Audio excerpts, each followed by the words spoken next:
तहरीक इंसाफ की हुकूमत पर मईशत के एदाद-ओ-शुमार के हवाले से तनकीद हो रही है कि जो गैर हकीकी एदाद-ओ-शुमार हैं वो आने वाले साल के लिए रखे जाते हैं, पिछले साल के सही नहीं बताए जाते हैं। एक और नंबर है जो मुसलसल बदलता रहा है, वो गुज़िश्ता हुकूमत के बारे में है, गुज़िश्ता 2 हुकूमतों के बारे में है। जो वज़ीर आज़म इमरान खान ने अपोजिशन में कुछ और था, हुकूमत में आए तो कुछ और था, और आज जब बजट स्पीच कर रहे थे माज़र साहब तो एक और नंबर सामने आया है। वो ये है कि 10 सालों में कितना कर्ज लिया गया नून लीग और पीपल्स पार्टी की हुकूमत की तरफ से। इलेक्शन से पहले वज़ीर आज़म क्या कहते थे, पहले ये सुनिए। आज रात को 12 बजे इस हुकूमत के 5 साल पूरे हो जाए। इन्होंने 5 सालों के अंदर, सिर्फ 5 सालों के अंदर पाकिस्तान का कर्जा 13,000 अरब से 27,000 अरब पे लेके गए। 10 साल में पाकिस्तान का कर्जा गया है 6,000 अरब रुपए से 27,000 अरब रुपए। 60 साल में पाकिस्तान का कर्जा चढ़ा था जो पाकिस्तान के ऊपर 6,000 अरब था। पिछले 10 साल में 6,000 से 27,000 अरब पे कर्जा चढ़ा है। नून लीग कहती रही कि 27,000 कर्ज हमने नहीं लिया, हम 24,000 तक कर्ज को लेके गए थे, मगर वज़ीर आज़म उस वक्त ओपोजिशन में बज़िद रहे। मगर हुकूमत में आने के बाद ये नंबर उन्होंने और बढ़ा दिया, ये 27,000 की जगह 30,000 हो गया। 6,000 अरब रुपया कर्जा इकट्ठा किया था 60 सालों में, और 2008 से 2018 वो कर्जा 6,000 से कितना पहुंचा, 30,000 अरब। 60 सालों में 6,000, और सिर्फ 10 सालों में इन 2 जमातों ने 24,000 अरब रुपए का कर्जा चढ़ाया इस कौम के ऊपर। 30,000 अरब रुपए का कर्जा छोड़ के और हर रोज टीवी पे बैठे होके तबसरे कर रहे होते हमारे। 60 साल की तारीख में 6 ट्रिलियन था, तो सिर्फ 2008 से 2018 तक 30 ट्रिलियन पे कर्जा पहुंचा। मगर फिर वक्त आगे बढ़ा, आज के बजट का दिन आया तो हमारे साहब ने इसमें 1,000 अरब रुपए का और इजाफा कर दिया, और क्या बताया देखिए। मैं इस मौज़े ज़बान को आगाह करना चाहूँगा कि जब 2018 में हमारी हुकूमत आई तो हमें एक मुआशी बहरान विरसे में मिला। ईवान के मौज़े अराकीन को याद होगा कि इस वक्त मुल्की कर्ज 5 सालों में दुगना होकर 31,000 रुपये की बुलंद तरीन सतह तक पहुँच चुका था, जिस पर सूद की रकम की अदायगी नाकाबिले बर्दाश्त हो चुकी थी। आज 31,000 अरब रुपए कहा जा रहा है। असल में क्या नंबर है? कल इकनॉमिक सर्वे इस हुकूमत ने रिलीज़ किया, तहरीक इंसाफ की हुकूमत ने। हम उस पर गए और उसमें हमने देखा कि कर्ज का मामला असल में क्या है। तो हमने आपके सामने स्क्रीन पर नंबर रखते हैं। पहले देखिए 2008 का नंबर, ये वही इकनॉमिक सर्वे है जो कल तहरीक इंसाफ की हुकूमत ने रिलीज़ किया। वज़ीर आज़म दुरुस्त बताते आए हैं कि 2008 तक पाकिस्तान का टोटल कर्जा 6,000 अरब रुपये ही था। मगर फिर जब हम आगे बढ़ते हैं, 2008 में 6,000 अरब रुपए के नंबर आपके सामने स्क्रीन पर है, और उसके बाद जब हम आगे बढ़ें और उस टाइम पर जाएं जिस वक्त नून लीग की हुकूमत आई थी, यानी कि 2013 में, तो उन्हें यह कर्जा मिला 14,292 अरब रुपए, यानी कि 14,000 अरब पर यह कर्जा पहुंच चुका था 2013 में। और 2018 में जब नून लीग ने हुकूमत छोड़ी तो यह कर्जा 27,000 अरब रुपए नहीं था, ना ही 30 ना ही 31,000 अरब रुपए था, बल्कि 24,953 अरब रुपए था। और अब तहरीक इंसाफ की हुकूमत के 19 माह गुजरने के बाद मार्च 2020 में खुद अपने इकनॉमिक सर्वे के मुताबिक ये कर्जा पहुंच चुका है 35,207 अरब रुपए पर। यानी 5 साल में नून लीग ने 10,000 अरब रुपए जो कर्ज में इजाफा किया था, वो 19 महीने में 10,000 अरब रुपए का इजाफा तहरीक इंसाफ की हुकूमत की तरफ से भी कर दिया गया है, जो तहरीक इंसाफ का अपना इकनॉमिक सर्वे बताता है।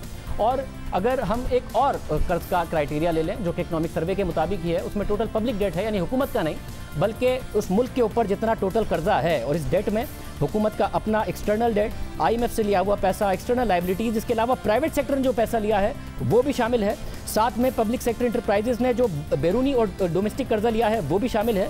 कमोडिटी ऑपरेशंस के लिए जो कर्जा लिया गया वो भी शामिल है।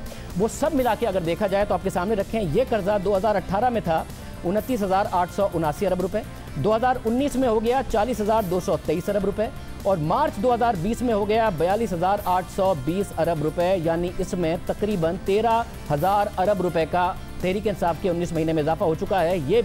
ये नंबर भी 31,000 अरब रुपए नहीं है जो कि आज हम्माद अजहर साहब की तरफ से बताया गया। ये टोटल डेट है जिसमें प्राइवेट सेक्टर का कर्ज भी, सिर्फ हुकूमत का नहीं, प्राइवेट सेक्टर का कर्ज भी शामिल है। वरना जो हुकूमत का डेट है, जो वज़ीर आज़म बताते थे कि 2008 में 6,000 अरब रुपए था, वो 2018 में 24,900 अरब रुपए था, ना कि 27,000 अरब रुपए, ना ही 30, ना ही 31, और अब वो खुद उनके अपने डेटा के मुताबिक 35,200 अरब रुपए पर है। ये जो मामला है, जब तहरीक इंसाफ की हुकूमत को आए चंद दिन हुए थे, ये मामला हम हम्माद अजहर साहब के सामने रख चुके हैं। 3,500 अरब रुपए तकरीबन कर्ज बढ़ा था, और वो ये कह रहे थे कि जो करेंसी डी वैल्यू हुई है ये तो उसकी वजह से हुआ है, गुज़िश्ता हुकूमतों ने जो कर्जा लिया वो दूसरी वजह से था। नून लीग कह रही थी हमने गुज़िश्ता हुकूमत में पावर प्लांट्स लगाए, सीपेक का प्रोजेक्ट किया, सड़कें बनाई, इन्होंने क्या किया जो कर्जा इतना बढ़ गया। सारे मामला हमने उनके सामने रखे थे। नून लीग का दावा है कि हमने 11,000 अरब रुपए कर्जा बढ़ाया, और अब तो वेबसाइट पर भी मौजूद है फाइनेंस मिनिस्ट्री की कि 24,000 पर वो छोड़ के गए, 24,800 पर वो कर्जा छोड़ के गए। अब वो कहते हैं 11,000 अरब रुपए कर्जा बढ़ाकर हमने मोटरवेज बनाए, हमने मेट्रो बस प्रोजेक्ट बनाए, हमने 10,000 मेगावाट की इलेक्ट्रिसिटी लगाई, ये सारे काम किए, सीपेक प्रोजेक्ट्स आया, ये सब किया। आपने सिर्फ 9 माह में 3,750 अरब रुपए का कर्जा ले लिया है। उन्होंने 11,000 5 साल में, आपने 3,500 अरब रुपए सिर्फ 9 माह में लगाया, कुछ नहीं है, सब जाया कर दिया है, पीएसडीपी भी कट कर दिया है। बिल्कुल ये बात गलत है कि इन्होंने 11,000 अरब का लिया। अगर आप total public debt and liabilities calculate करें तो पिछले 10 साल में आपका कर्जा 6,000 अरब से 30,000 अरब पे चला गया था। Total public debt and liabilities की डेफिनेशन मैं इसलिए इस्तेमाल कर रहा हूँ क्योंकि पिछली हुकूमत को एक आदत थी कि वो कंपनियां बना लेती थी और सारा जो डेट था वो उनकी बैलेंस शीट पे ट्रांसफ़र कर देती थी। वो आपके बजट डॉक्यूमेंट में और पब्लिक डेट के अंदर वो रिफ्लेक्ट नहीं करता था। तो नंबर एक तो पहली बात तो ये कि ये जो उनके टाइम के ऊपर जो डेट बढ़ा है। दूसरा, हमारे टाइम पे जो डेट बढ़ा है इसके अंदर अगर आप डीवैल्यूएशन का इम्पैक्ट निकाल लें, यानी कि जो मुस्लिम लीग नून ने और पीपल्स पार्टी ने कर्जा लिया था, जब रुपए की कदर कमी होती है तो उसके ऊपर एक अकाउंटिंग का एक लॉस जो है वो इनकर किया जाता है। उस अकाउंटिंग लॉस की वजह से जो है वो ऐसा महसूस होता है कि जैसे आपका जो कर्जा है, जो पिछला कर्जा पड़ा हुआ था, उसकी रुपयों में रकम जो है वो बढ़ गई है, जबकि डॉलर्स के अंदर वो रकम जो है वो उतनी ही रहती है। और हमने जो कर्जा लिया, अगर आप डिवैल्यूएशन को निकाल लें तो मेरा नहीं ख्याल कि आपको ये लगेगा कि हमने एक्सटर्नल या इंटरनल जो है वो पिछले साल से ज़्यादा लिया। मगर इस डेफिनेशन पर जब आप कहते हैं कि रुपए की जो डिवैल्यूएशन है उसको भी इंक्लूड करें तो हमारा कम है, उस पर नून लीग और पीपल्स पार्टी पर आप क्यों नहीं अप्लाई करते? 60 रुपए पर छोड़ गए थे मुशर्रफ साहब, 120 रुपए पर छोड़ के गई नून लीग, तो उसमें भी तो 60 रुपए से 120 का हो गया ना रुपया। उनको तो आप कहते हैं कि जी डबल कर दिया, जब से ये 10 साल से डेमोक्रेसी आई है इन्होंने डबल कर दिया। अपने लिए आप डिवैल्यूएशन का फैक्टर निकाल देते हैं, उनका भी तो 100% की डिवैल्यूएशन हुई थी, तो उसको निकाल के बताया करें उनका कर्जा। सिर्फ पिछले 5 साल में अगर मैं इसका जवाब दे लूँ तो पिछले 5 साल में आप देखेंगे कि डिवैल्यूएशन का जो इम्पैक्ट आया है कर्ज़ों के ऊपर वो 2 से 2500 अरब या 3,000 अरब ज़्यादा से ज़्यादा आया है। बाकी जितना जो आपका कर्जा बढ़ा है पिछले 10 साल के अंदर, वो 6,000 से जो 30,000 पे गया है, वो सारे के सारा वो कर्जा था जो बाकायदा लिया गया, जिसकी बाकायदा बोरोइंग की गई। और बोरोइंग करके देखें ना, या तो आप बोरोइंग करके आप मईशत के बुनियादी मसले हल कर रहे होते, आपकी एक्सपोर्ट्स बढ़ रही होती हैं, आपकी टैक्स बेस वाइडन हो रही होती, ये सारी चीज़ें हो रही होती। ऐसा कुछ भी नहीं हुआ, वो सिर्फ कर्जा बढ़ता गया, आपके फॉरेन एक्सचेंज रिजर्व्स नीचे जाते गए और मसनूई तौर के ऊपर एक तासर देने की कोशिश की गई कि जी चीज़ें जो हैं वो ठीक चल रही हैं। यहाँ तक कि आपके स्टेट ओन्ड एंटरप्राइजेज जो हैं उनके नुकसानात 3 गुना बढ़ गए। आपके जो गैस और बिजली सेक्टर के जो लाइबिलिटीज़ हैं उनमें बहुत ज़्यादा इजाफा हो गया। 1200 अरब आपकी सर्कुलर डेट चली गई, 150 अरब से ज़्यादा आपका गैस के अंदर जो है वो खसारा जनरेट हो गया।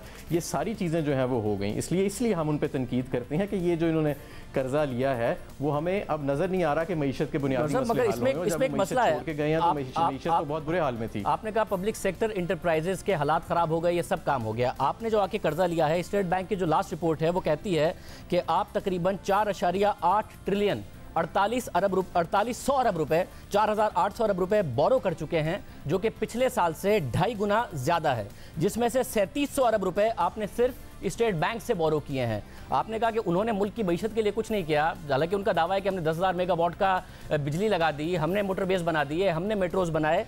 तो ये जो 4,800 अरब रुपए आपने बोरो किए हैं, जो पिछले साल से 2.5 गुना ज़्यादा है, उसके बावजूद जो पब्लिक सेक्टर इंटरप्राइजेज हैं उनके जो कर्ज हैं वो 88% बढ़ गए हैं। उन्होंने 88% ज़्यादा बोरो किया है। तो आपके आने के बाद नुकसानात भी बढ़ गए, आपके आने के बाद स्टेट बैंक से बोरोइंग भी बढ़ गई, और आपके आने के बाद पीएसडीपी भी कट हो गया। तो ना सड़कें बन रही हैं, ना पावर प्लांट्स लग रहे हैं, उल्टे कर्जे बढ़ते जा रहे हैं। नहीं, ऐसे नहीं है। देखें, अगर आप इसको इसके पूरे कॉन्टेक्स्ट में देखें तो स्टेट बैंक ऑफ पाकिस्तान का जो कर्ज़ा लिया गया वो कमर्शियल बैंक्स जो हैं उनके कर्ज़े को पहले तो रिटायर करने के लिए लिया गया था। तो एक बहुत ज़्यादा रकम जो है वो रोल ओवर की है कि आपने स्टेट बैंक को इस्तेमाल किया कमर्शियल बैंक्स के जो वाजिबात हैं उनको रिटायर करने के लिए। दूसरी, पब्लिक सेक्टर एंटरप्राइज़ की मेरे पास फिगर है, 100 अरब रुपया था इनके नुकसानात जब मुस्लिम लीग नून ने टेक ओवर किया, और जब ये छोड़ के गए तो 423.5 अरब रुपए जो थे वो इनके नुकसानात थे। और दूसरी बात जो आप कह रहे हैं कि हमने, देखें इसकी तो तमाम फिगर्स जो हैं वो मौजूद हैं कि हमारी जो गवर्नमेंट एक्सटर्नल डेट है, हालांकि हमने ज़्यादा कर्जा, दुगना कर्जा वापस किया दुनिया को। जितना हमने कर्जा इस साल वापस करना है 9.2 अरब डॉलर, इतना पाकिस्तान की तारीख में किसी हुकूमत ने वापस नहीं किया। इसके बावजूद हमारे फॉरेन एक्सचेंज के जो रिजर्व्स हैं उसमें बहुत ज़्यादा कमी नहीं आई उस लेवल से जिस पे हमने टेक ओवर किया था। और हमारी गवर्नमेंट एक्सटर्नल डेट की जो एक्यूमुलेशन है वो भी कम है पिछले साल से। नहीं, मगर उसमें आपको 4.5 अरब डॉलर तकरीबन चाइना से, 3 अरब डॉलर सऊदी अरब से, 2 अरब डॉलर यूएई से मिले जो पहले किसी हुकूमत को नहीं मिले। तो आपको रिटायर करने में वो मदद मिली थी जो भी खत्म हो गए हैं। 10.5 अरब डॉलर से स्टेट बैंक की पिछली मॉनेटरी पॉलिसी थी, अब 8.8 अरब डॉलर के हैं, 3 माह की इंपोर्ट्स के बराबर भी नहीं है। तो वो पैसे भी लग गए, वो क्या पहले किसी को नहीं मिले? नहीं, पहले पैसे लगे नहीं। देखें, आपकी जहाँ पे आपके रिजर्व्स डिप्लीट हो रहे थे इसी टाइम पे पिछले साल जो लेटेस्ट डेटा आया स्टेट बैंक ऑफ पाकिस्तान का, जुलाई टू मार्च 4.5 अरब डॉलर की डिप्लीशन हुई आपके फॉरेन करेंसी रिजर्व्स में। हालांकि उस वक्त भी कर्जा लिया जा रहा था। पिछले साल मुस्लिम लीग नून ने 20 अरब डॉलर से ज़्यादा कर्जा लिया, हमसे ज़्यादा उन्होंने कर्जा लिया, लेकिन उसके बावजूद फॉरेन एक्सचेंज रिजर्व जो है वो 4.5 अरब डॉलर डिप्लीट हुए।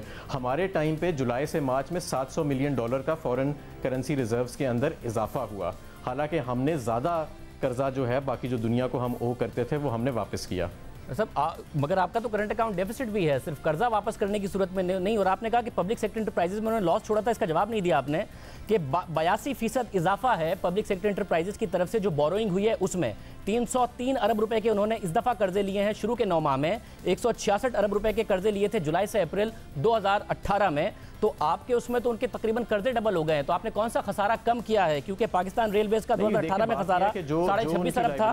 खड़ी हैं जो उनकी लाइबिलिटीज़ खड़ी हैं उनको सेटल किया गया होगा, किसी पब्लिक सेक्टर एंटरप्राइज में कर्जा लेके उसे सेटल किया गया होगा, किसी जगह पे उसको रिवॉल्व किया गया होगा, कोई अरेंजमेंट हो सकता है कि किया गया हो। लेकिन बात तो है कि नुकसानात की, अगर उनके दौर में 3 गुना नुकसानात बढ़े हैं तो इवेंचुअली किसी ना किसी टाइम पे वो नुकसानात जो हैं बुक्स के अंदर सेटल होंगे, चाहे वो कर्जा लेके हों या वो किसी और हमारे साहब, अगर आपने एक्सटर्नल अकाउंट को सेफगार्ड करने के लिए अगर कुछ मुश्किल फैसले किए हैं तो पिछले 10 माह में पब्लिक सेक्टर एंटरप्राइजेस को बेहतर करने के लिए क्या किया है? पाकिस्तान रेलवेज का खसारा वो 26.5 अरब का छोड़ के गए थे, आपका 29 अरब है। आपने स्टील मिल कुछ रिवाइव नहीं की। इसके अलावा जो पावर डिस्ट्रीब्यूशन कंपनीज हैं उनके लॉसेज अपनी जगह पर हैं। आपने सरमाया कंपनी बनाने का कहा था कि हम बनाएंगे, जबकि पिछले दिनों वजीर आजम ने दोबारा से कैबिनेट कमेटी और स्टेट ओन्ड एंटरप्राइजेस को रिकॉन्स्टिट्यूट कर दिया है जो कि 400 से 500 अरब के खसारे देखेगी। तो सरमाया कंपनी का ख्वाब भी पीछे रह गया, दोबारा ये कमेटी बन गई। तो आप लोगों ने इन खसारों को कम करने के लिए क्या किया? आपके दौर में भी बढ़े ही हैं। नहीं, जो आप थोड़ा देखें, जो पाकिस्तान रेलवेज का खसारा है वो 26 अरब नहीं छोड़ के गए थे, वो ये 38 अरब छोड़ के गए थे। दूसरा ये कि सरमाया कंपनी का दौर में बढ़ा है वो बिल्कुल मुख्तलिफ है। जो सेल ऑफ एसेट्स कमेटी है, जो सेल ऑफ एसेट्स कमेटी है उसका काम बिल्कुल मुख्तलिफ है। सरमाया कंपनी का काम ये है कि वो जो हुकूमत की तकरीबन 200 के लगभग या 250 के लगभग कंपनीज़ हैं स्टेट ओन्ड, उन सब को आइडेंटिफाई करना है कि उसमें से रीस्ट्रक्चरिंग किस में होएगी, फाइनेंशियल उसके अंदर प्राइवेटाइजेशन किसके अंदर होएगी और पब्लिक प्राइवेट पार्टनरशिप किसके अंदर होएगी। उनका ये काम है कि उसको उनके अंदर आइडेंटिफिकेशन करनी है तमाम की के अखराजात और उनकी आमदन देख के। जो सेल ऑफ एसेट्स कमेटी है उसका काम बिल्कुल मुख्तलिफ है। जो हुकूमत के वफाकी हुकूमत के जो डिविजन्स हैं जिनके पास बहुत ज़्यादा डेड कैपिटल पड़ा है आइडल प्रॉपर्टी की सूरत में या आइडल बिल्डिंग्स की सूरत में या डेड एसेट्स की सूरत में, वो आइडेंटिफाई करके उसको प्राइवेटाइजेशन कमीशन के हवाले करना है। तो सरमाया कंपनी ने आज तक क्या किया? सरमाया कंपनी अपना काम कर रही है, उनकी बाकायदगी से मीटिंग्स हो रही हैं और आप जल्द देखेंगे कि उसके ऊपर आपको हिकमत अमली नज़र आएगी कि तमाम जो 200 के करीब कंपनीज़ हैं उनके अंदर उनको आइडेंटिफाई किया जाएगा कि किसको पब्लिक प्राइवेट पार्टनरशिप में लेके जाना है, किसको डिस्पोज ऑफ करना है और किसको रिस्ट्रक्चर करना है। हमारे साहब 10 महीने गुजर गए, अभी तक आइडेंटिफाई भी नहीं किया। मैनिफेस्टो में था आपके और उसके बाद सितंबर अक्टूबर में कह भी दिया, फिर बार बार दावे किए, अभी तक कंपनीज भी आइडेंटिफाई नहीं की हैं। क्योंकि गुज़िश्ता फाइनेंस मिनिस्टर ने आइडेंटिफाई की थी, ये वाले PIA को स्टील मिल को प्राइवेटाइज करना चाहते हैं ये वाले फाइनेंस मिनिस्टर, अभी तक आपने कंपनीज भी नहीं आइडेंटिफाई की हैं। नहीं, सिर्फ स्टील मिल और PIA नहीं है, इसके अंदर बहुत ज़्यादा और कंपनीज़ हैं और आप ये याद रखें कि ये जो इनके नुकसानात हैं ये कोई 1-2 साल में जनरेट नहीं हुए, ये दहाइयों में ये इस हालत तक पहुंची हैं ये कंपनीज़। तो जाहिर है कि अब इनके ऊपर एहतियात से काम किया जा रहा है और इंशाल्लाह जल्द आपको इसके ऊपर पेशरफ नज़र आएगी। रिव्यू के 13 महीने बाद भी खसारे और बढ़ गए, कर्ज और ले लिया गया, सरमाया कंपनी ने कुछ नहीं किया और स्टील मिल प्राइवेटाइज की जा रही। प्रोग्राम में एक ब्रेक, एक और खबर पे बात करेंगे इसके बाद।